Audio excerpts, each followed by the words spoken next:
श्री गणेशाय नमः। आज पौष मास के कृष्ण पक्ष की चतुर्थी है। आज संकष्टी चतुर्थी का व्रत भी रखा जाएगा।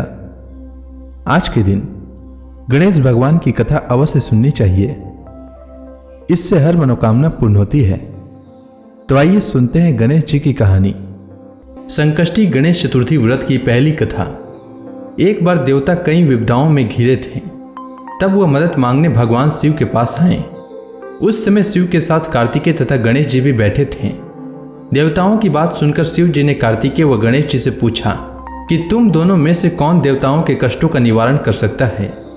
तब कार्तिकेय व गणेश जी दोनों ने ही स्वयं को इस कार्य के लिए सक्षम बताया।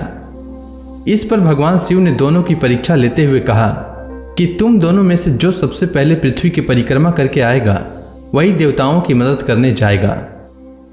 भगवान शिव के मुख से यह वचन सुनते ही कार्तिकेय अपने वाहन मोर पर बैठकर पृथ्वी की परिक्रमा के लिए निकल गए। परंतु गणेश जी सोच में पड़ गए कि वह चूहे के ऊपर बैठकर सारी पृथ्वी की परिक्रमा करेंगे तो इस कार्य में उन्हें बहुत समय लग जाएगा। तभी उन्हें एक उपाय सूझा। गणेश जी अपने स्थान से उठे और अपने माता पिता की 7 बार परिक्रमा करके वापस बैठ गए। परिक्रमा करके लौटने पर कार्तिकेय स्वयं को विजेता बताने लगे। तब शिव जी ने श्री गणेश से पृथ्वी की परिक्रमा न करने का कारण पूछा। तब गणेश जी ने कहा, माता पिता के चरणों में ही समस्त लोक है। यह सुनकर भगवान शिव ने गणेश जी को देवताओं के संकट दूर करने की आज्ञा दी। इस प्रकार भगवान शिव ने गणेश जी को आशीर्वाद दिया कि चतुर्थी के दिन जो तुम्हारा पूजन करेगा और रात्रि में चंद्रमा को अर्घ्य देगा, उसके तीनों ताप यानी देहिक ताप, दैविक ताप तथा भौतिक ताप दूर होंगे।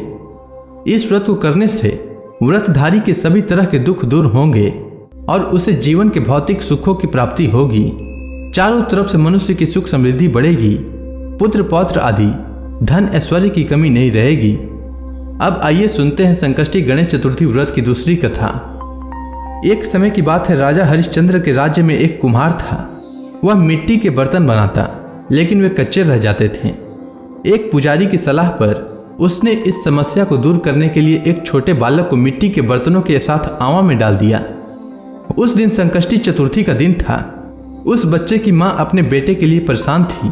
उसने गणेश जी से बेटे की कुशलता की प्रार्थना की।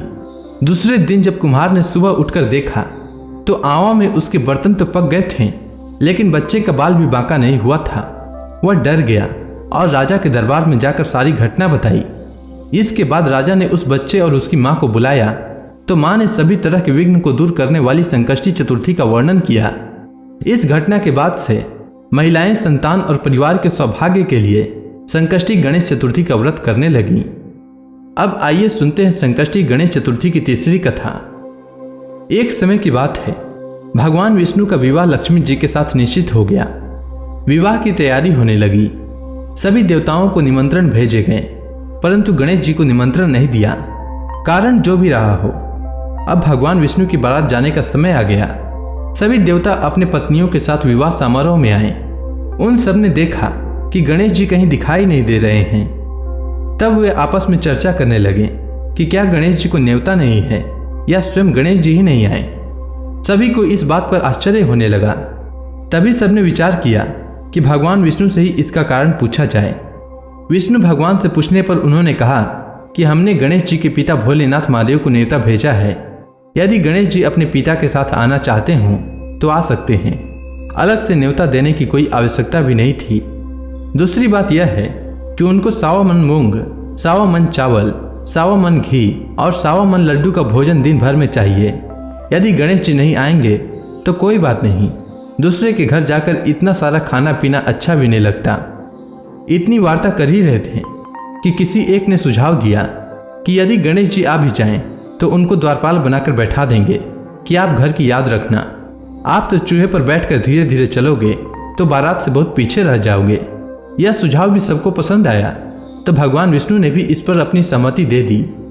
होना क्या था, इतने में गणेश जी वहां आ पहुंचे और उन्हें समझा बुझाकर घर की रखवाली करने के लिए बैठा दिया। बारात चल दी। तब नारद जी ने देखा कि गणेश जी तो दरवाजे पर बैठे थे। नारद जी ने गणेश जी से पूछा कि वो बारात क्यों नहीं गए। तब गणेश जी ने कहा कि भगवान विष्णु ने उन्हें अपना निवास स्थान सौंप कर गए हैं। अब मैं यहाँ का राजा हूँ।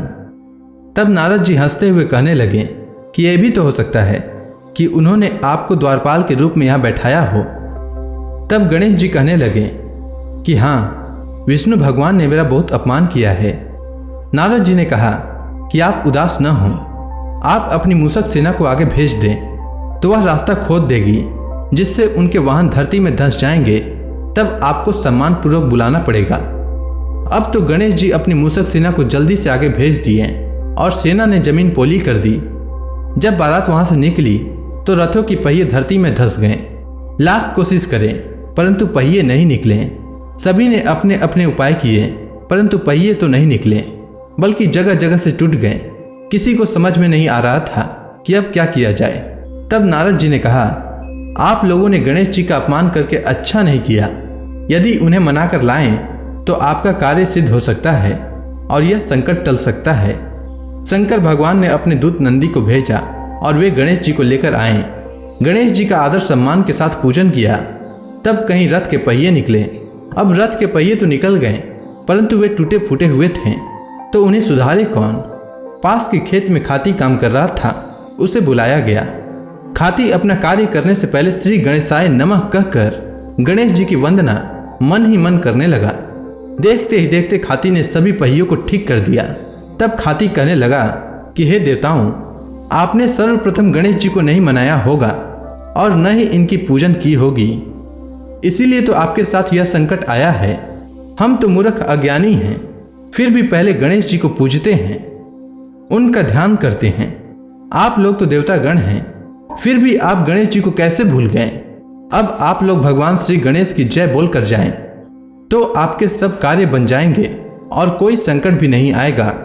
ऐसा कहते हुए बारात वहां से चल दी और भगवान विष्णु का लक्ष्मी जी से विवाह संपन्न करा के सभी सकुशल घर लौट आए। हे गणेश जी महाराज, आपने विष्णु भगवान के जैसे कार्य सिद्ध किए, उसी प्रकार सभी के कार्य सिद्ध करें। अब आइए सुनते हैं संकष्टी गणेश चतुर्थी व्रत की चौथी कथा। एक बार भगवान शिव और माता पार्वती नर्मदा नदी के किनारे बैठे थे। वहां माता पार्वती ने भगवान शिव के साथ समय व्यतीत करने के लिए चौपड़ खेलने को कहा। शिव भगवान चौपड़ खेलने के लिए तो तैयार हो गए, परंतु इस खेल में हार जीत का फैसला कौन करेगा, यह प्रश्न उनके समक्ष उठा। तो भगवान शिव ने कुछ तिनके एकत्रित करके उसका एक पुतला बनाकर उसकी प्राण प्रतिष्ठा कर दी और पुतले से कहा, बेटा, हम चौपड़ खेलना चाहते हैं, परंतु हमारी हार जीत का फैसला करने वाला कोई नहीं है, इसीलिए तुम बताना कि हम दोनों में से कौन हारा और कौन जीता। उसके बाद भगवान शिव और माता पार्वती का चौपड़ खेल शुरू हो गया। यह खेल 3 बार खेला गया और संयोग से तीनों बार माता पार्वती ही जीत गईं। खेल समाप्त होने के बाद बालक से हार जीत का फैसला करने के लिए कहा गया, तो उस बालक ने महादेव को विजयी बताया। यह सुनकर माता पार्वती क्रोधित हो गईं और क्रोध में उन्होंने बालक को लंगड़ा होने और कीचड़ में पड़े रहने का श्राप दे दिया। बालक ने माता पार्वती से माफी मांगी और कहा कि यह मुझसे अज्ञानतावश ऐसा हुआ है, मैंने किसी द्वेष भाव से ऐसा नहीं किया है। बालक द्वारा क्षमा मांगने पर माता ने कहा, यहाँ गणेश पूजन के लिए नाग कन्याएं आएंगी, उनके कहे अनुसार तुम गणेश व्रत करो, ऐसा करने से तुम मुझे प्राप्त करोगे। यह कहकर माता पार्वती शिव जी के साथ कैलाश पर्वत पर चली गईं। 1 वर्ष के बाद उस स्थान पर नाग कन्याएं आईं। तब नाग कन्याओं से श्री गणेश के व्रत की विधि मालूम करके उस बालक ने 21 दिन लगातार गणेश जी का व्रत किया। उसकी श्रद्धा से गणेश जी प्रसन्न हुए। उन्होंने बालक को मनोवांछित फल मांगने के लिए कहा। उस बालक ने कहा, हे विनायक, मुझ में इतनी शक्ति दीजिए कि मैं अपने पैरों पर चलकर अपने माता पिता के पास कैलाश पर्वत पर पहुंच सकूं और वे यह देखकर प्रसन्न हों। तब बालक को वरदान देकर श्री गणेश अंतर्ध्यान हो गए। इसके बाद वह बालक कैलाश पर्वत पर पहुंच गया और कैलाश पर्वत पर पहुंचने की अपनी कथा उसने भगवान शिव को सुनाई। चौपड़ वाले दिन से माता पार्वती शिव जी से विमुख थीं, अतः देवी के रुष्ट होने पर भगवान शिव ने भी बालक के बताए अनुसार 21 दिनों तक श्री गणेश का व्रत किया। इस व्रत के प्रभाव से माता पार्वती के मन में भगवान शिव के प्रति जो नाराजगी थी वह समाप्त हो गई। तब यह व्रत विधि भगवान शंकर ने माता पार्वती को बताई। यह सुनकर माता पार्वती के मन में भी अपने पुत्र कार्तिकेय से मिलने की इच्छा जागृत हुई। तब माता पार्वती ने भी 21 दिन तक श्री गणेश का व्रत किया तथा दुर्वा फल लड्डुओं से श्री गणेश जी का पूजन अर्चन किया। व्रत के 21वें दिन कार्तिकेय स्वयं माता पार्वती जी से आ मिले। उस दिन से श्री गणेश चतुर्थी का यह व्रत समस्त मनोकामनाओं की पूर्ति करने वाला व्रत माना जाता है।